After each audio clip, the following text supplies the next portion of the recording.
There's a lot of water. We find an alternate line that seems to be working better. Oh, super squeezes us almost onto the grass.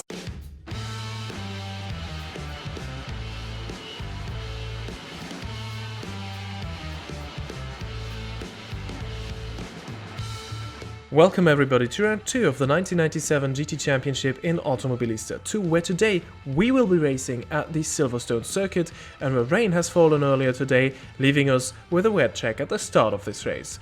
And as in real life, it is not raining at the moment, but during the race it is expected to return, so this could be won and lost in the pits. And the ambitions have to be very high for us after winning race 1 in Hockenheim, and this race in real life being won by our number 9 McLaren of Peter Cox and Roberto Ravaglia, albeit in controversial circumstances because they had an epic battle in the wet with the number 11 Mercedes, which came out ahead. Shortly afterwards though, the race was red flagged due to the conditions and the results were taken from the lap before, where it was the BMW McLaren still in the lead.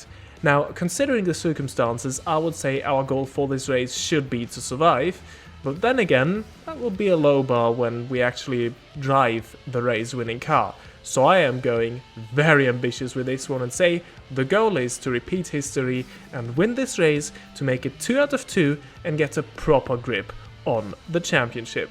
As in real life, we will be going into this race from 3rd on the grid, giving us an almost ideal position to achieve our very ambitious goal.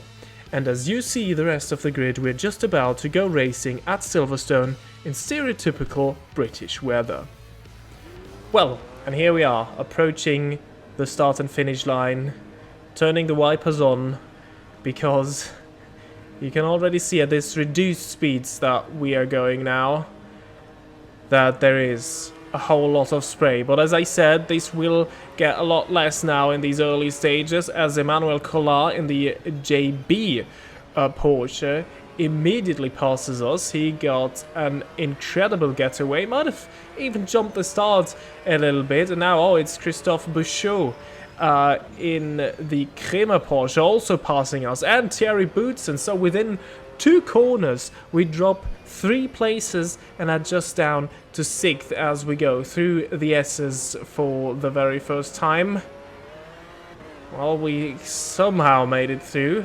We cannot see any car ahead, it's just spray and water as we are approaching Stowe Corner, which usually is one of the best overtaking spots on this track, but in the past the AI was always much better through the S's, and I stood no chance of trying to pass anyone into Stowe. And today, well, at least in lap 1 that looked exactly the same, but I'm still trying to get used to the conditions. I'm lacking confidence, but here, through Club and Vale, I am actually passing Thierry Boutsen by taking an alternate line. Had a little bit of a moment and had to make a small correction on the steering wheel. We are still ahead going into the Abbey chicane, which is not there anymore these days. This, of course, being the Silverstone 2001 version, which is the same as the track was like in 1997.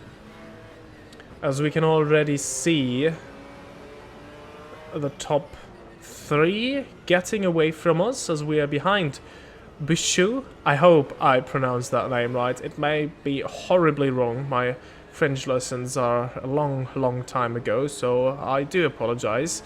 As we pass him round the outside of Woodcote, and then on to the start-finish straight we go.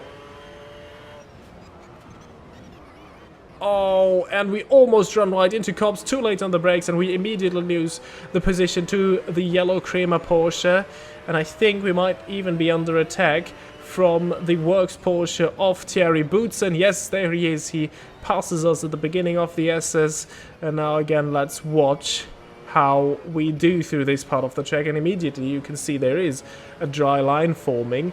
Not nearly as much spray as on the first lap. It always goes very quickly when there's no new rain falling in this game. We were able to see Jeff Lister having a little look around the outside into Stowe. Here there's still loads of water, as again, we're trying to gain on Boutsen, which we are. Now, let's see if the trend continues, and we're struggling through the S's and Cops, but now, here, yeah, indeed, this is where we're doing much better than the AI. This time, I don't get a good run on Boutsen. We have to wait for at least Abby. Still not close enough to try anything. But now, Bridge is not really where you would make a move, but then Priory and all of the following corners is where you could try something. Priory coming up right now. It looks like we're a bit far away, but Boutsen is going for Bouchot, as I am also seeing the opportunity dive down the inside of this corner here, and we move past the yellow Porsche, and maybe there's even an opportunity to get past Thierry Boutsen, which indeed I do, as we are now following the JB Porsche of Emmanuel Collard.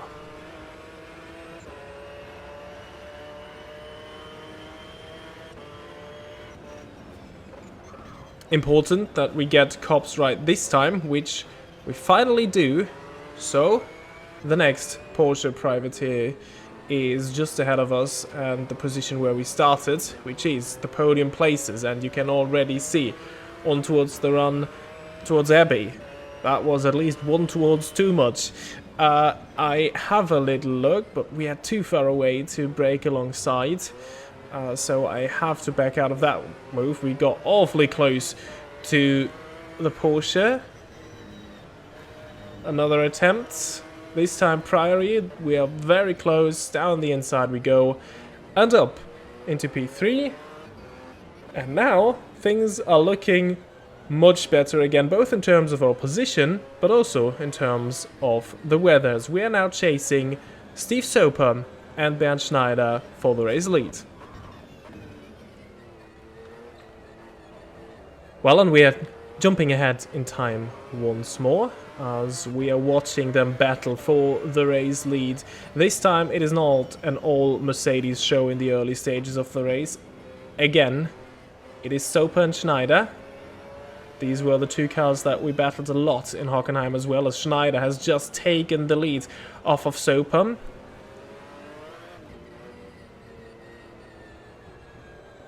And we are getting very close. We're really getting some great benefit out of that battle here. And now, actually, we slowly have to make a decision. Do we dive in for slicks, or do we stay out? Because, well, I fueled the car up to the top. Oh, as I'm very late on the brakes there, as I get distracted a little bit and run wide into the gravel trap of Cop's Corner. And if we are lucky, we manage to stay third at least. But, oh, I already hear an engine of the Porsche behind me, and oh, that is half a shortcut there from Boutsen in the works. Porsche might have been an unsafe rejoin on my side as well, but well, it is what it is now. We drop a position and are off the podium spots and are a long way back from the top two, so this is going to be a recovery drive. And as I was saying, we also have to consider our strategy. So I fueled the car up to 11. Let's first watch that battle here, as alongside Boutsen I go. Late on the brakes. Very late on the brakes, but we barely stay on the road. But at least we're ahead of Boutsen, and now maybe I can finish my point. I fueled the car up to the top because I was gambling on staying out on the wets until the next batch of rain comes, which I know will come. And so far it looks like the AI is doing the same thing. We jump 10 minutes further ahead and a light drizzle is already there, as you can see, well, on my windscreen right now. But you can also see in the bottom right corner that the tire temperatures are through the roof. Still, they're in an okay shape, they're just getting too hot, so I have to use a bit of an alternate racing line here and there to try and use the water that is still on track to cool them down.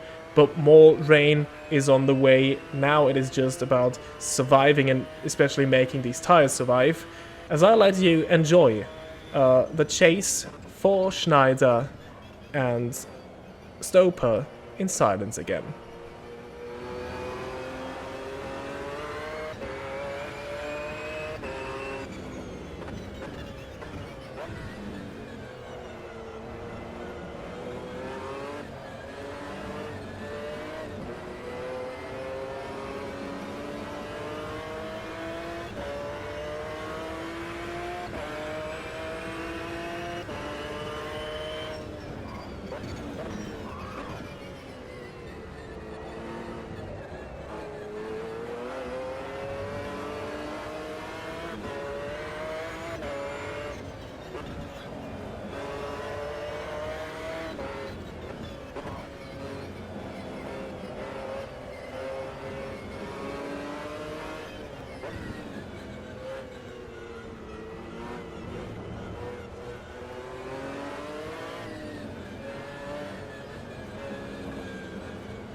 Well, as you can see, on some parts of the track, the rain is now falling heavier again.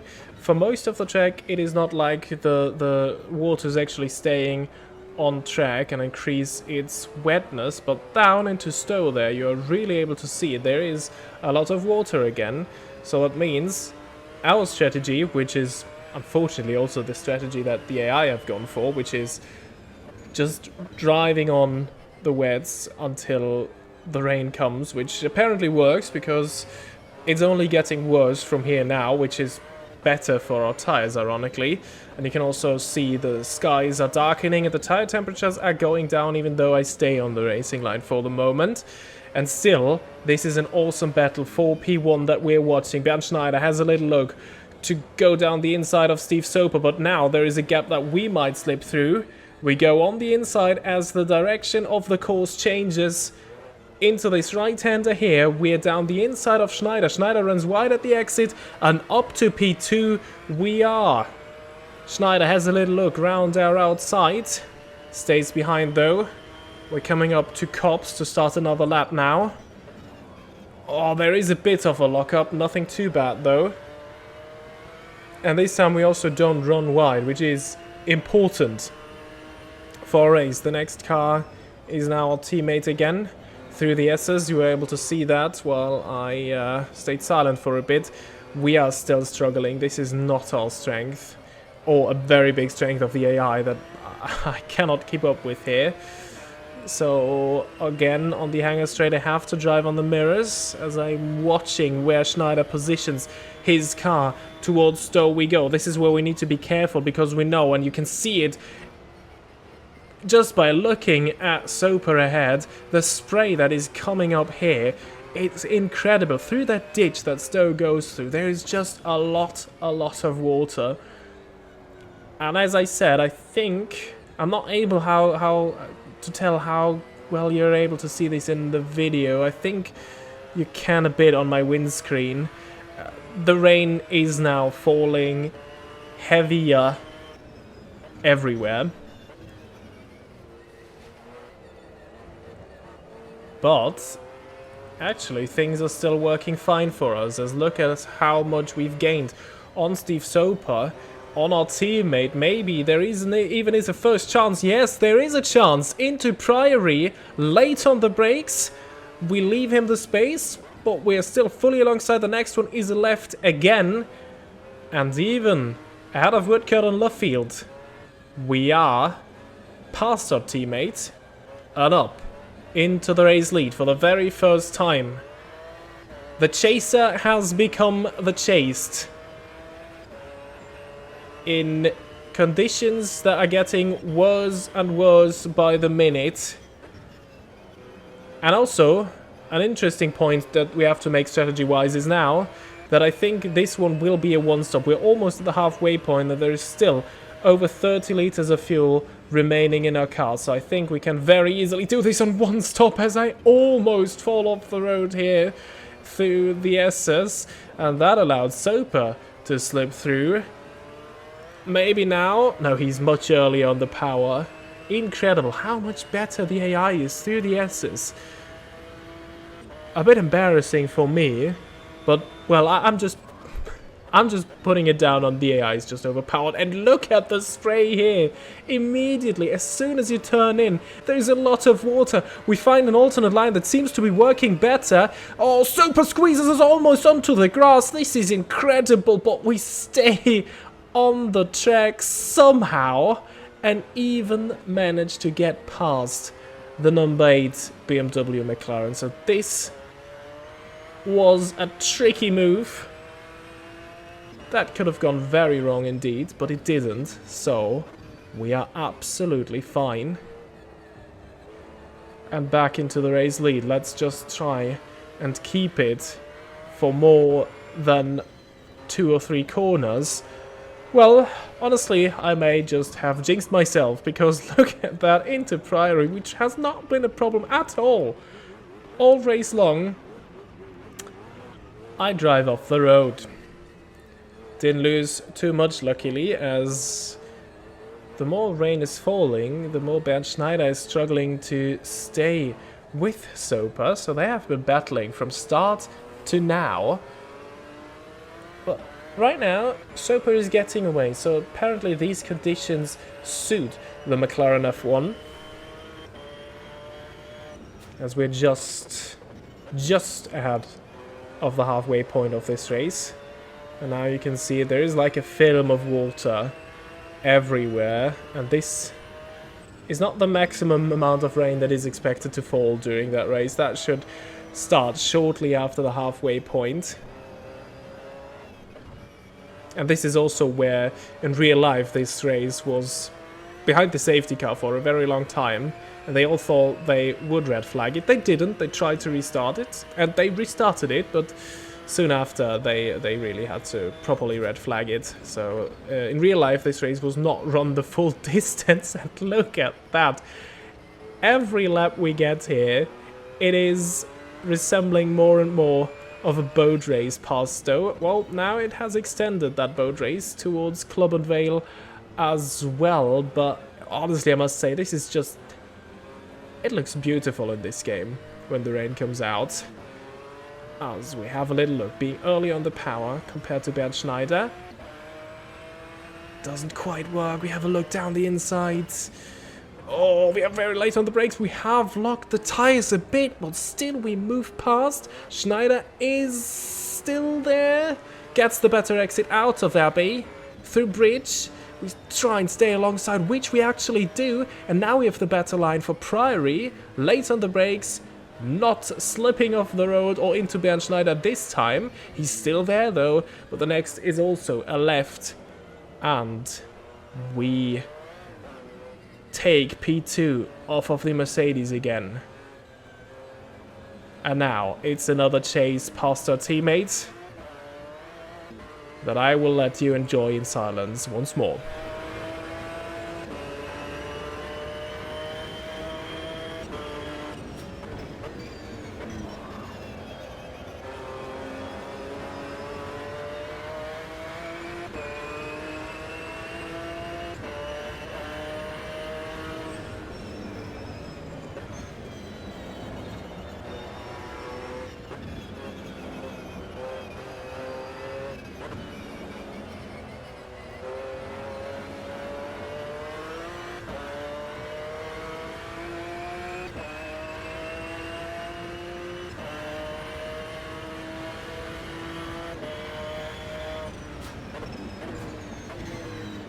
Well, look who's been a bit too cautious now on the brakes, as I've seen how bad the conditions look. Into Stowe, but Bernd Schneider also misjudges this, runs wide, and immediately we take P2 back. So this battle, this is actually exactly the battle as it was in real life, or between the two drivers that it was for the lead back then in real life, so actually not like it was in real life. But anyway, let's look at the replay of that original battle that we had with Bernd Schneider. Just because I think this is just, it just looks so nice in these conditions with these cars. This is the approach to Abbey. We release the brakes for a short moment, and we lock them even, but we still manage to get the corner done. Schneider gets the cleaner exit though, is on the inside for Bridge, but we manage to hang on round his outside, and that gave us the opportunity to overtake him through the next two left-handers, where we had the beneficial line, and then we're finally fully ahead. And this is where we gained P2, we secured it then down into Stowe, a lap before what you're seeing now, as we are going back to the not really live feed, but in the context of this video, the live feed. We are still chasing our teammate Steve Soper. And again, on these very wet parts, I find a lot of confidence. Almost so much so that I brake very late and go off the track again. Oh, Steve Soper here, he is really struggling to get the power down. So we are now really close. This is where we started our move on Bernd Schneider. We're still too far back against Soper. But now, I don't know why I was checking my strategy there. Probably just making sure that I know not put slicks on for the next stop, which isn't too far away either, but at least one lap of fuel is still in that car. So yeah, now you can also see it's wet everywhere, like really everywhere again, worse maybe even than it was the first lap, as we find a lot of grip around the outside here against Soper. And what I also found out now is that, well, maybe Soper was not all gunning for a great exit, because he was going into the pits for his one and only pit stop, which will probably just be refueling the car. And as soon as I crossed the line, I also asked for a pit stop, because it would be very tight on fuel to do another 2 laps. This is now at the end of that scheduled pit stop. Again, they hold me very long, even after they were finished putting the fuel in the car. Well, you can see for the moment we dropped down to P14, which, as we pass the cars in the pit lane, is P11. But I can assure you that we are still ahead of Steve Soper and Bernd Schneider, which are our main opponents in this race. So everyone that is still ahead of us has just not pitted for fuel yet. Well, this will be interesting later this race. Because it might be that the longer they can extend their stint, the shorter they need to stay in the pits to refuel their car. But, well, nothing to worry about. This is just a couple of laps later. We're up to P2 again, and we even see the race leader for the moment. I can't make out who that is, but the race leader is now also into the pits, which means we are the new and old race leader again. And now it is just about surviving these last just under 17 minutes of this race. And more good news, the rain is decreasing in intensity. It is still there, and it was not necessary, or not possible even, to go on to the slicks. This is even later as we see the clock ticking down, me still in the race lead. So after the pit stop, well, pretty much nothing happened at all. So I save you watching that, because it was just, well, a McLaren F1 driving in circles. So, yeah. Without any competition even. We had a tight grip on this race as we make it through Bridge. Again, you see a bit of overheating on our rears as slowly a dry line is beginning to form, but still there is a light drizzle, but the heavy rain has stopped, like with about 15-12 minutes to go. So track is drying, but nothing that justifies a pit stop for Slicks, as I've already said, as I almost lose the car on the exit here with just one half a corner to go, as we cross the line to make it 2 out of 2 as we win in Silverstone.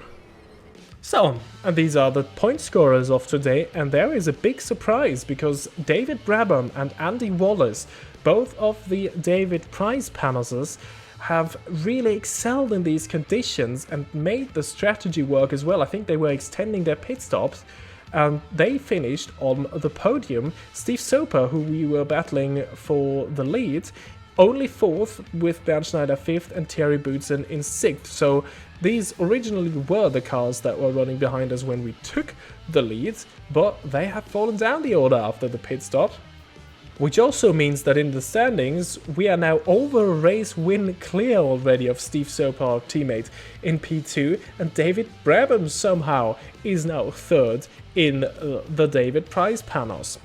In the team championship, no surprises, Team BMW Motorsports still in the lead, ahead of David Prize Racing now, and Schübel Rennsport, which, well, is the lead Porsche, even ahead of the Works team on a countback, and AMG Mercedes with the first 2 points with a disappointing start of the season, but at least they are now on the board properly. And that has been it for round 2 of the FIA GT Championship 1997. We will be back in a couple of weeks' time with race 3, which will take place at the Nürburgring. Subscribe to not miss that, leave a like if you did enjoy this video, and I hope to see you all the next time. Until then, goodbye.